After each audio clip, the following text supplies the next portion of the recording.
एक आदमी और उसकी पत्नी चिड़ियाघर घूमने गए। देखते देखते वह बंदर के पिंजरे के पास पहुंचे। वहां उन्होंने देखा कि एक बंदर अपनी मादा के साथ बड़े जोश से खेल रहा था।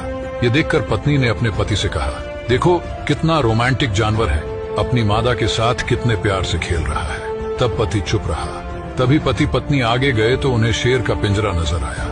वहां उन्होंने देखा कि शेर और शेरनी दूर दूर बड़े आराम से बैठे थे। खामोश शेर एक कोने में अकेला बैठा था, जैसे शेरनी का कोई अस्तित्व ही नहीं है। यह देखकर पत्नी ने थोड़े दुखी मन से कहा, कैसे जानवर है, बिल्कुल अलग ही बैठा है, जैसे शेरनी को जानता ही नहीं, इनका आपस में बिल्कुल प्यार नहीं लगता। तभी पत्नी को एक पत्थर दिया और कहा, इस पत्थर को जरा शेरनी की तरफ फेंको। और जैसे ही पत्नी ने शेरनी की तरफ पत्थर फेंका, तभी शेर दहाड़ता हुआ अपनी शेरनी की रक्षा के लिए आगे आया।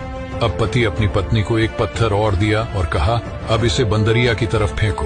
जैसे ही पत्नी ने पत्थर फेंका, वह बंदर अपनी मादा को छोड़कर खुद की जान बचाने के लिए तुरंत पेड़ पर चढ़ गया था।